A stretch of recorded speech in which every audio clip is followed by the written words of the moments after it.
Hi, I'm Arlene, host of the television talk show Ask Arlene, which airs on Thursdays at 6:30. And as a business consultant and life coach, I help you to move forward in your business, project, or endeavor. So if you always wanted to write a book, but you just haven't seemed to get started, or you always wanted to 10x that business that you already have, expand it to the next level, you know exactly what you need to do, but you just haven't done it? Well, I've already purchased all the courses, read all the books, including a master's degree and credits toward a doctorate. I've sat with and met celebrities and done the networking. And what I've realized is what I really needed was a mastermind group of people working toward my project, my business, or my endeavor. So what I've done is met with coaches and met with experts and put them together to work on your project. So join us today for our mastermind networking group. I'll see you there. Click the link below. So excited because we have Scrappy Kimberly Wiefling with us. She is the president of the Silicon Valley Business Alliance. That Actually, means no, she just is the the woman. co-founder of Silicon Valley Alliances. I'm just one of the team. We don't have a hierarchy. She loves to talk about team and bringing people together, which is why she's on the show today, because she is the person who really helps us to position ourselves so that we can have success in our businesses, in our lives, in our communities. And so I'm going to, without further ado, allow you to introduce yourself and have us get started. Tell us who Well, you just are. give a little taste, a little appetizer of who I am. And if people are still hungry, they can come back for more. I started Okay. off my life wanting to be a scientist. Oh my gosh, as a kid, I loved science. Then when I went to college, I studied chemistry and physics. I got a master's in physics. And then I joined the crazy corporate world in engineering and technology, hardware, software, firmware. Wow. And finally, I learned I should have studied human skills. I didn't know how to talk to people. I didn't know how to communicate. I didn't know how to be a good leader. So I was shifting, went to 3 failed startup companies in 3 years. And then I pivoted to have my own business. So at least if I was working for an asshole, it was me. And if I had jerks on the team, it was me. So I was working by myself for a while.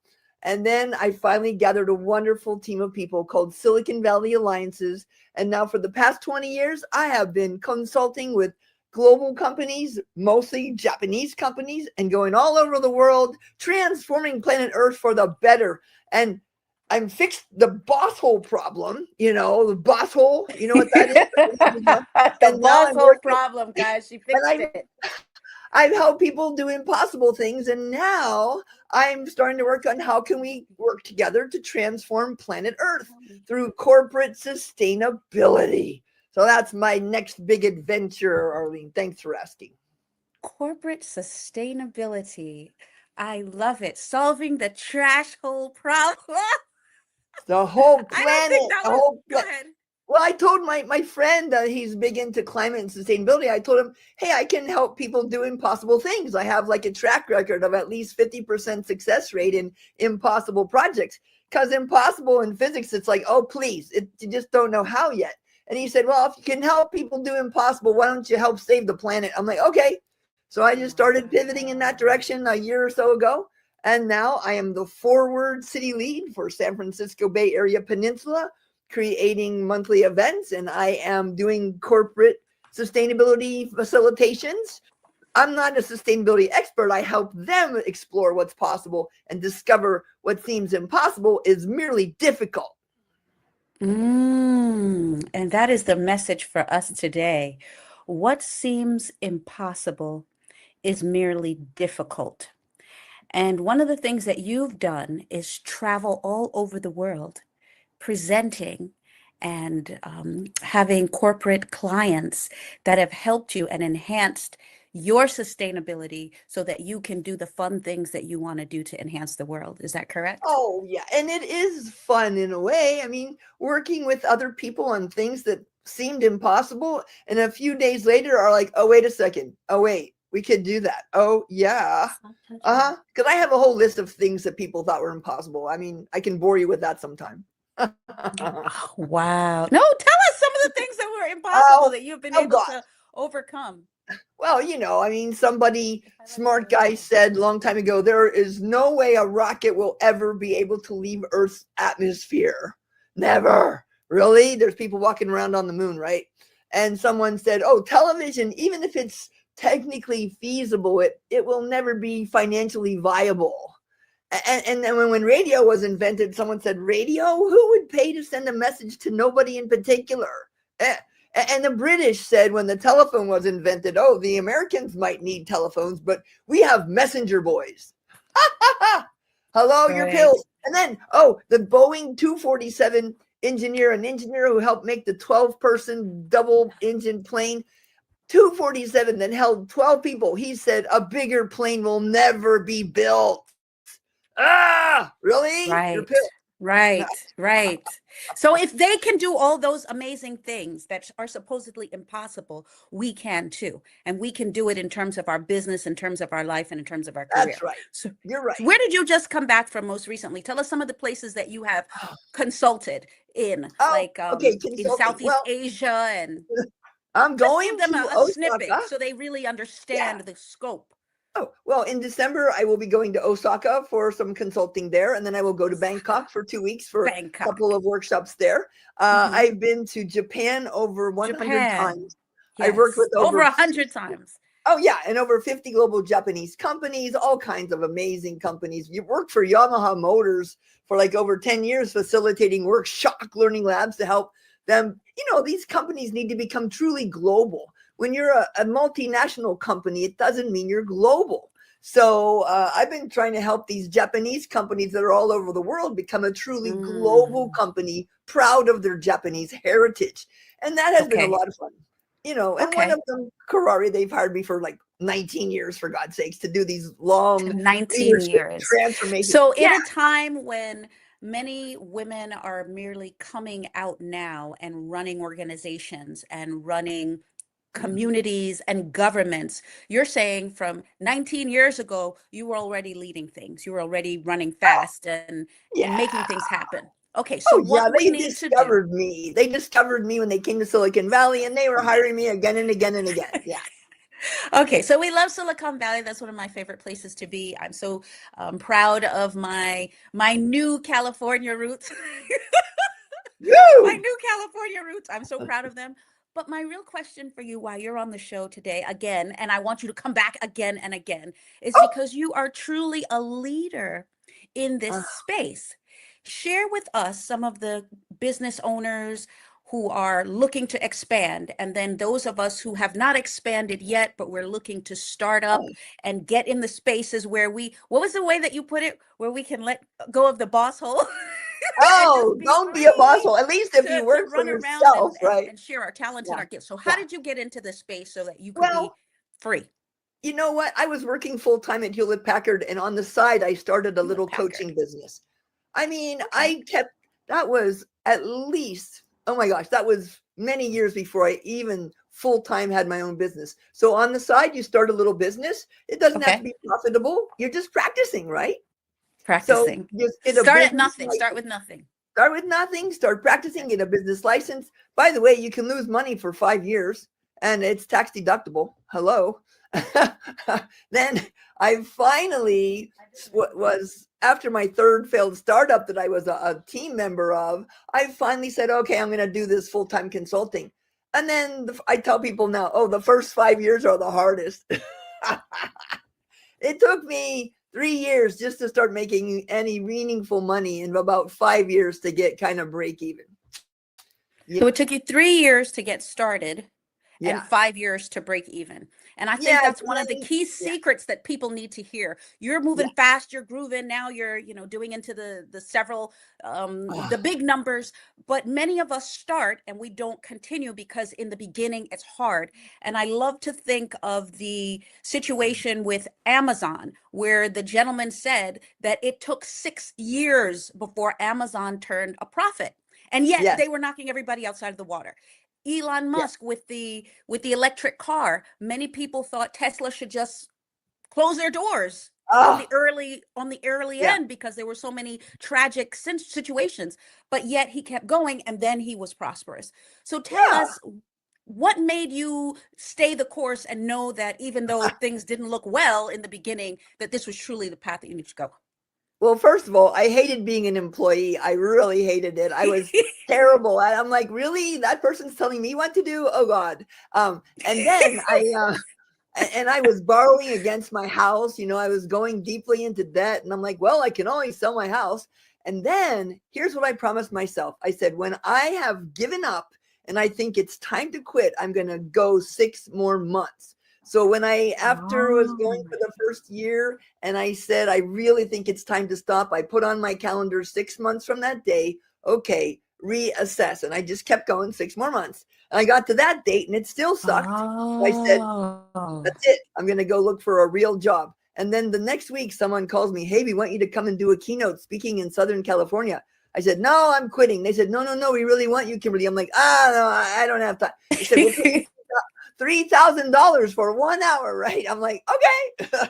Go down there, stay in a nice hotel, a 1 hour keynote, and boom. And after that, I was hooked again. And the real breakthrough was finding partners who could be my agent to represent me with the corporate clients who were never going to pay attention to little Kimberly. But I had UC Santa Cruz Extension representing me in the business in the Bay Area. They sent me to all kinds of corporations. I worked for Cisco through them. They sent me to Armenia to work in Armenia, for crying out loud. And through them, I met my Japanese agent that I then worked with for another 15 years. It was amazing. Okay. So, yeah. So what you're saying to us is partnership is key. And this is something I want to focus on this time, because last time we only had a chance to a snippet of opportunity to really discuss this. Many people say partnerships don't work. Partnerships are hard. Especially partnerships with women are very challenging. But what you're saying is this was the secret. How did you know who the key people were that you should connect with? How did you know, okay, this one isn't, but this one is going to work with me and we're going to mesh and they're going to help me to move forward? Tell us a little bit of insight in partnerships. I'm a scientist. I was experimenting. I'm like, hey, look, I don't know if it's going to work. I'm just going to do some experiments and then see what happens. And I experimented many, many times. And I would tell people, hey, look, I'll give you an hour of my time in exchange for a chance to practice and get your feedback. Or I'll give you a day of my time in exchange for your, feedback and a chance to practice and prototype, or give me a testimonial. And then I got this one agent and they introduced me to this other agent that happened to be the biggest English language company in all of Japan with 1,200 corporate clients. And they loved me. And then they tried to sell me into all of them. And 50 of them said, yeah, we need that. Wow. Would it be accurate then to say that you started international while you were doing national? Like, would it be accurate? Yes. And you started working with different communities. Well, come look where I live. Arlene, I live in Silicon Valley. Everybody wants to come here and say, make me innovation person. I'm like, yeah, they come and try to get innovative. And then I'm like, okay. And then they go, wow, why don't we get you to come over there? All right, sure. Give me a plane ticket, I told this person. Okay. And this is how I was able to meet scrappy Kimberly Wiefling. I was at a networking event with another person in Silicon Valley, and he said to me, oh, you know who you should meet? You should meet this amazing lady who's doing a lot of the things that you're interested in doing. And he brought me to her event, and then I was able to meet lots and lots of other people. So what is the secret here? You're not only talking the talk, but you're walking the walk. Okay, many of the people who are a part of our community, I signed up for another community, joined, and then as a result, I was able to network with those people, and so on, and it expands. So this secret it's a secret, but it's not really a oh yeah, and she has these things, she has these microphones at her event. Another secret that you do at your event, and I want you to tell me if this is part of your rationale or if it just, evolved. Like, was there a science behind it? Allowing everybody at your community to speak with the chicken. Well, so if you come to her event, you get to participate, you get to speak.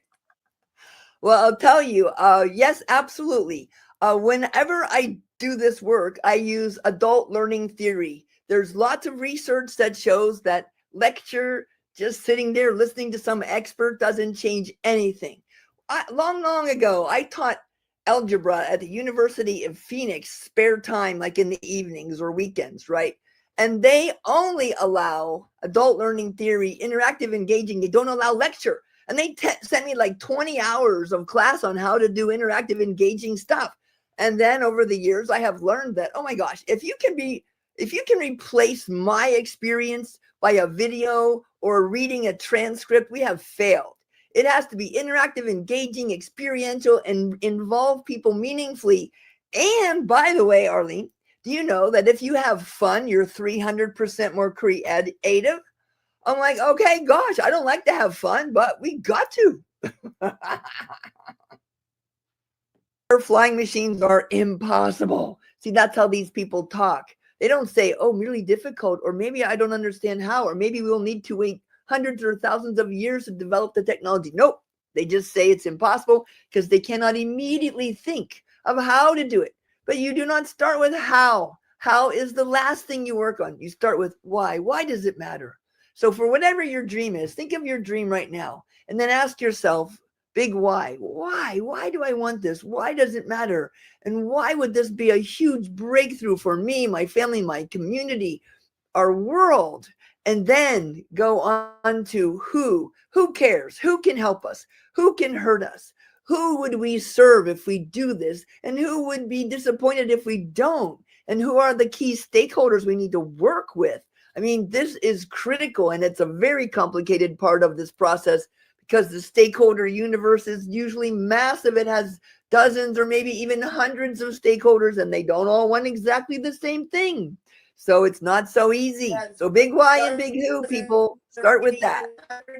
I'm in the nighttime school with 40 people who all have daytime jobs at different corporations here in the Silicon Valley.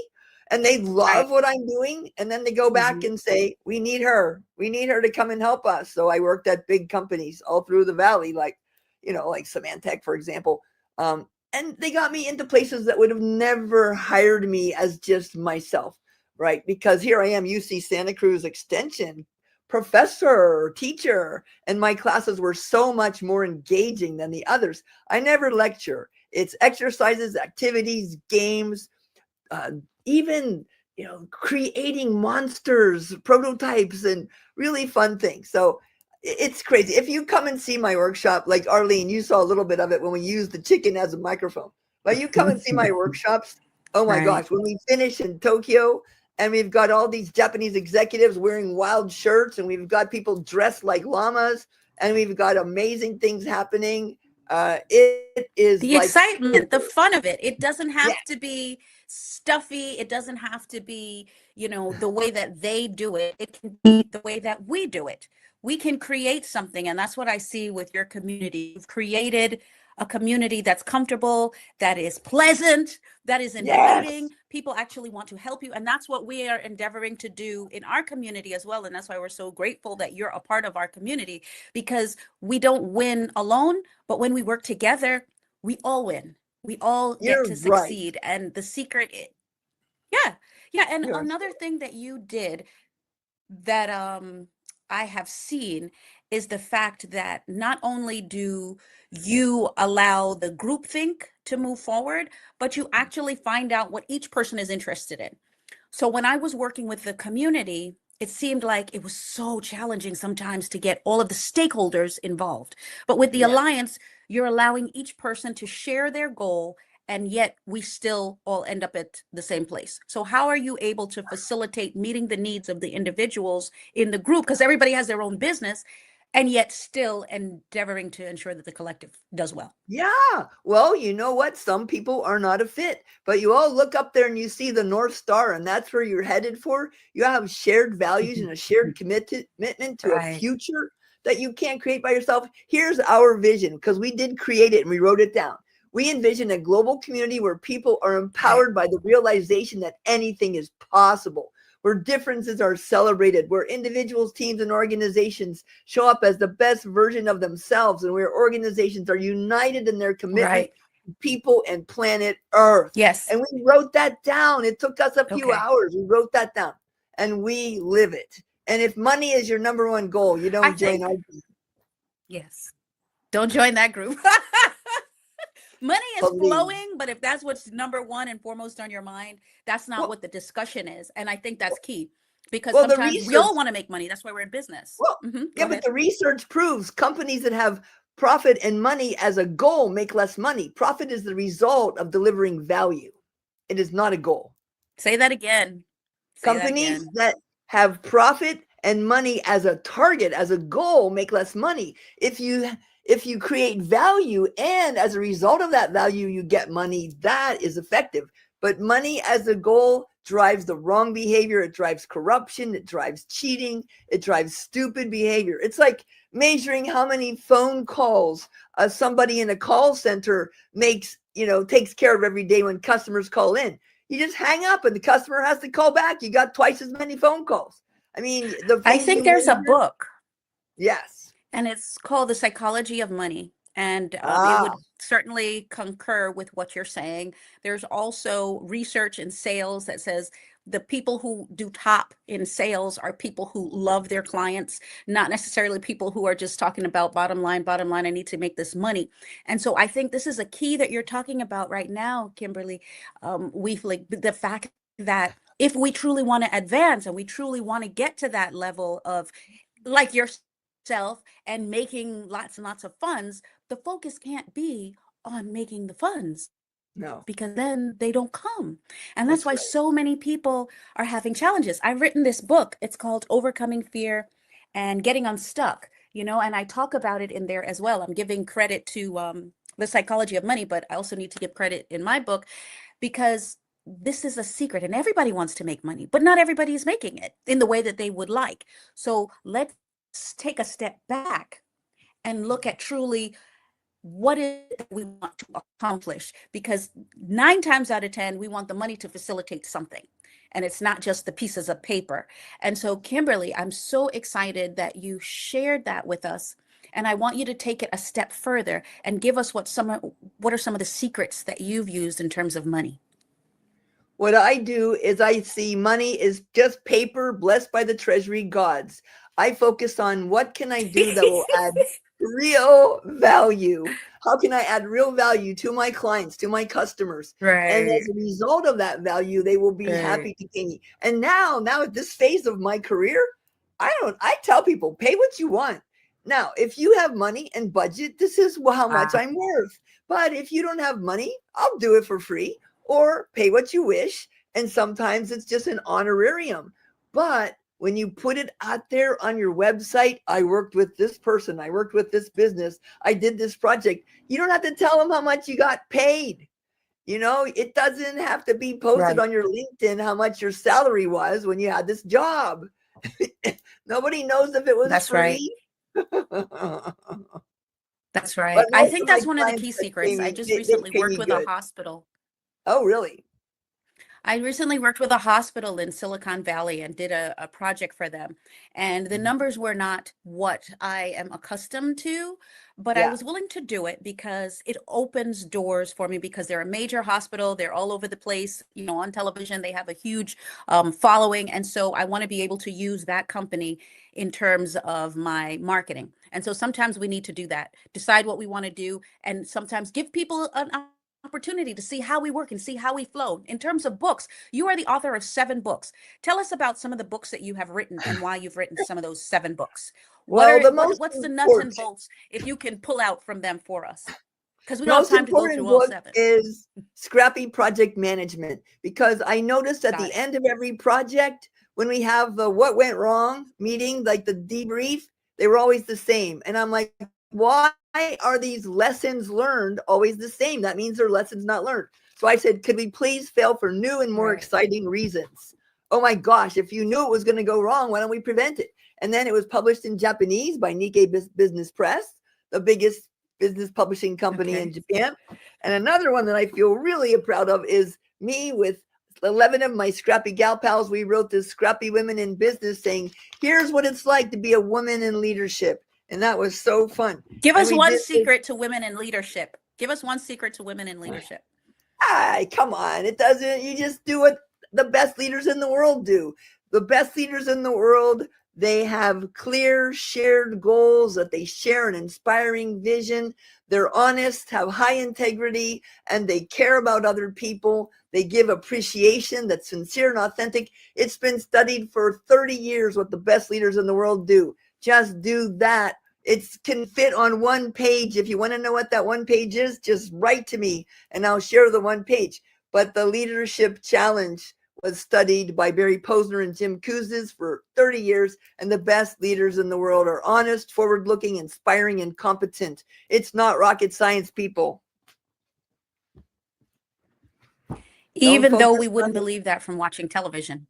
Oh, please don't watch television if you want to be inspired. It's too depressing.